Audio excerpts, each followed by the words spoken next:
Imagine um monumento tão icônico que se tornou sinônimo de mistério e antiguidade. Falamos da grande esfinge de Gizé, essa majestosa criatura com corpo de leão e cabeça humana que guarda os segredos do deserto egípcio há milênios. Mas, e se tudo o que pensamos saber sobre a sua idade e origem estivesse fundamentalmente errado? E se a esfinge fosse, na verdade, um portal para uma civilização perdida, muito mais antiga do que os faraós que conhecemos? Prepare-se para questionar a história como a conhecemos. A visão que a arqueologia convencional nos apresenta é clara e amplamente aceite. A esfinge foi construída por volta de 2500 Cristo, durante o reinado do faraó Khafre, o mesmo que ordenou a construção da segunda maior pirâmide de Gizé. A sua face, dizem-nos, foi esculpida à imagem de Khafre, tornando-a um guardião eterno do seu complexo funerário. Durante séculos, esta tem sido a narrativa inquestionável, ensinada em livros e documentários, um pilar da egiptologia. É uma história que se encaixa perfeitamente no que sabemos sobre o apogeu do antigo Império Egípcio. No entanto, ao olharmos mais de perto para a base da esfinge, algo não se encaixa. Observamos padrões de erosão profundos e verticais, sulcos que parecem ter sido esculpidos não pelo vento e pela areia, mas por algo muito mais poderoso e persistente: a água. Estas marcas são particularmente visíveis no fosso que rodeia a esfinge e no seu próprio corpo, especialmente nas laterais e na parte inferior, onde a pedra calcária mais macia foi mais facilmente afetada. Este tipo de desgaste, caracterizado por linhas onduladas e irregulares que correm de cima para baixo, é o selo distintivo da erosão hídrica. E aqui reside o paradoxo central, o mistério que desafia a nossa compreensão. Como pode haver evidências extensas de erosão causada por chuva e escoamento de água num dos locais mais secos do planeta, o deserto do Saara, e num monumento que supostamente tem apenas 500 anos? O Egito, como o conhecemos hoje, é um deserto árido e tem sido assim por milhares de anos. As chuvas torrenciais necessárias para causar tal erosão não ocorrem na região há um tempo que excede em muito a datação tradicional da esfinge. O deserto não chora. Então, quem ou o que causou estas lágrimas na pedra? Este enigma, esta anomalia geológica, é o gatilho para uma ideia que, embora chocante para muitos, ganha cada vez mais adeptos. A esfinge pode ser muito mais antiga do que se pensa. Não apenas algumas centenas de anos, mas talvez milênios. Esta possibilidade abala os alicerces da nossa compreensão da história humana.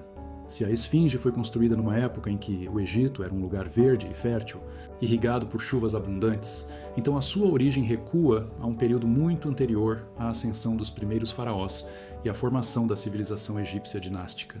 A implicação é profunda, se estamos errados sobre a idade da esfinge. Um dos monumentos mais estudados do mundo, o que mais não sabemos sobre o passado da humanidade? Que outras civilizações, que outras histórias podem estar à espera de serem descobertas, escondidas sob as areias do tempo e os pressupostos da história estabelecida? A possibilidade de que uma cultura avançada existisse no Egito antes mesmo de o deserto se formar abre uma caixa de Pandora de perguntas fascinantes. Antes de continuarmos, subscreva o canal e diga-nos nos comentários de onde nos está a assistir. Foi precisamente esta anomalia geológica que capturou a atenção de John Anthony West, um pesquisador independente e egiptólogo heterodoxo na década de 1970. West, fascinado pelos mistérios do Egito Antigo, defendeu fervorosamente que a erosão na esfinge não poderia ser atribuída ao vento e à areia, mas sim à água. Contudo, as suas alegações precisavam de validação científica para serem levadas a sério no meio acadêmico. Foi então que ele convidou Robert Schoch, um geólogo e professor da Universidade de Boston, para examinar a esfinge. A experiência de Schoch em geomorfologia e na datação de formações rochosas era crucial. Em 1991, Robert Schoch realizou uma série de inspeções detalhadas no local, analisando a pedra calcária da esfinge e do fosso circundante. As suas conclusões foram revolucionárias e chocantes para a arqueologia convencional. Schoch confirmou que os padrões de erosão observados eram, de fato, consistentes com a ação prolongada da água da chuva e do escoamento superficial, e não com a erosão eólica, que tende a criar superfícies mais lisas e arredondadas, com marcas horizontais mais predominantes. A erosão hídrica, por outro lado, esculpe sulcos verticais e irregulares, exatamente o que se vê na esfinge. A diferença entre a erosão eólica e hídrica é fundamental. O vento e a areia, embora poderosos, tendem a desgastar as rochas de forma mais uniforme ou a criar formas que refletem a direção predominante do vento, muitas vezes com um polimento característico. A água, especialmente em grandes volumes e ao longo de milênios, atua de forma diferente, penetrando nas fissuras, dissolvendo minerais e arrastando sedimentos, criando as ranhuras profundas e verticais que Schoch e West identificaram. Esta evidência geológica é inegável e aponta para um cenário climático muito distinto do atual deserto do Saara. Para que tal erosão ocorresse, o Egito teria de ter sido um lugar muito mais úmido do que é hoje, e as evidências paleoclimáticas apoiam esta ideia. Existem inúmeros estudos que demonstram que o deserto do Saara nem sempre foi um deserto árido. Entre aproximadamente 10, Muezzin e 5, Piruwa Cristo. A região do Saara, incluindo o Egito, passou por um período conhecido como o período úmido africano, ou Saara Verde. Durante este tempo, as monções africanas estenderam-se muito mais para o norte, transformando o que hoje é um deserto num vasto território de savanas, lagos e rios, com vegetação luxuriante e chuvas sazonais abundantes. Esta janela temporal de um clima úmido é crucial. Se a esfinge foi construída durante este período, ela teria sido exposta a chuvas suficientes para causar a erosão hídrica que observamos. Isto significa que a sua construção teria de ter ocorrido antes de 5.000 a.C., e possivelmente tão cedo quanto 7.000 a.C., ou até antes.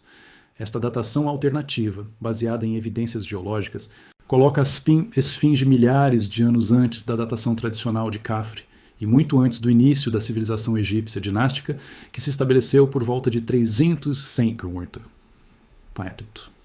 As implicações desta datação são monumentais. Se a esfinge é tão antiga, ela desafia completamente a cronologia histórica aceita. O problema é que não há registros arqueológicos de uma civilização capaz de construir uma estrutura tão monumental e sofisticada como a esfinge entre 7.000 e 5.000 a.C. O que os arqueólogos encontram desse período são vestígios de comunidades neolíticas, caçadores-coletores e agricultores incipientes, sem a organização social, o conhecimento de engenharia ou a tecnologia para esculpir tal maravilha da rocha. Existe um vasto vazio arqueológico que se estende por milhares de anos antes do surgimento dos faraós. Este vazio leva a uma questão intrigante. Se a esfinge foi construída numa época em que o Egito era um oásis verdejante, e se não há vestígios conhecidos de uma civilização avançada que a pudesse ter construído, então quem a construiu? A falta de evidências de grandes construções nesse período torna a teoria ainda mais misteriosa e cativante. Estaremos a ignorar ou a subestimar uma civilização pré-faraônica, um capítulo perdido na história da humanidade que foi varrido pelo tempo e pela areia, deixando apenas a esfinge como um eco solitário de uma era esquecida? O enigma aprofunda-se e as suas ramificações são vastas. Este vazio arqueológico, esta lacuna na história, é precisamente o terreno fértil onde floresce a hipótese de uma civilização pré-faraônica. Se a esfinge foi erguida por volta de 7.000 a.C., ou antes, como sugerem as evidências geológicas de Robert Schoch, então ela aponta para a existência de uma cultura altamente desenvolvida no Vale do Nilo, milhares de anos antes do que a egiptologia mainstream aceita. Esta civilização, perdida nos anais do tempo, teria dominado a engenharia e a arte de esculpir rocha em uma escala monumental, um feito que a arqueologia convencional atribui apenas aos faraós dinásticos. A questão que assombra os defensores desta teoria é: como essa civilização poderia ter construído algo tão grandioso e tecnicamente sofisticado como a esfinge, sem deixar registros escritos, cidades ou outros grandes monumentos que pudessem ser rastreados? A ausência de evidências diretas é o calcanhar de Aquiles desta hipótese. No entanto, alguns pesquisadores apontam para a possibilidade de que essa civilização poderia ter sido destruída por cataclismos naturais.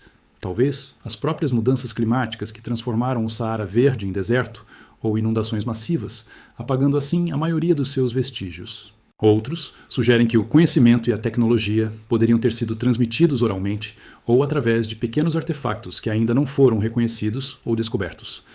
Para além da esfinge, existem outras anomalias e artefatos que, para alguns, poderiam apoiar a ideia de uma presença humana sofisticada anterior. Por exemplo, a precisão astronômica de alguns monumentos egípcios, que parecem alinhar-se com constelações numa configuração que só seria visível milênios atrás, ou a maestria na lapidação de granito e diorito, materiais incrivelmente duros, que parece exceder as capacidades das ferramentas conhecidas do Egito dinástico. Embora estas evidências sejam frequentemente descartadas como coincidências ou interpretadas dentro do quadro da egiptologia tradicional, para os que questionam, elas alimentam a narrativa de um passado mais complexo e misterioso. A resistência da arqueologia convencional a esta teoria é robusta e compreensível. A egiptologia é uma disciplina com séculos de estudo e um vasto corpo de evidências acumuladas, hieróglifos, túmulos, papiros, cerâmicas, que constroem uma cronologia relativamente consistente. A ideia de que um monumento tão central como a Esfinge poderia ser milhares de anos mais antigo e construído por uma civilização completamente desconhecida desestabiliza toda essa estrutura. Os arqueólogos apontam para a falta de qualquer contexto cultural ou evidência de assentamentos complexos daquele período para justificar a construção da Esfinge. Eles argumentam que as marcas de erosão podem ser explicadas por outros fatores, ou que a interpretação de choque é exagerada, e que o fosso da Esfinge serviu como uma piscina de recolha de água da chuva que, ao longo de séculos, causou a erosão observada. Para os céticos, a Esfinge continua a ser uma obra de Khafre, um testemunho do poder e da engenharia do Antigo Império. Para que a teoria da Esfinge mais antiga seja definitivamente comprovada, seria necessário um leque de novas evidências, e isso poderia incluir a descoberta de assentamentos urbanos ou cemitérios associados a essa civilização pré-faraônica, artefatos com datação inequívoca anterior a 5.000 a.C., que demonstrem tecnologia avançada, ou talvez uma reanálise mais aprofundada da própria pedra da Esfinge com técnicas de datação mais precisas. A tecnologia moderna, como a georadar e a sismografia, poderia revelar estruturas subterrâneas ou vestígios de construções que ainda estão por descobrir sob as areias de Gizé.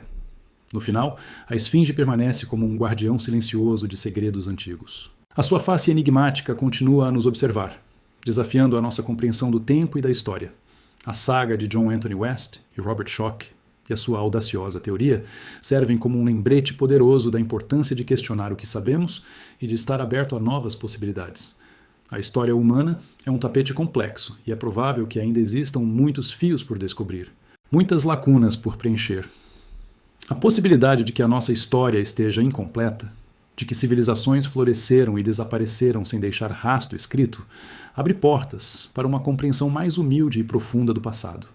Talvez a Esfinge não seja apenas um monumento a um faraó, mas um portal para uma era esquecida, um eco de uma civilização que viu o Saara verde e luxuriante e que nos convida a reescrever os capítulos mais antigos da nossa própria história. A busca por essas verdades continua e a cada nova descoberta, a teia do passado se revela um pouco mais, mas sempre com novos mistérios à espreita.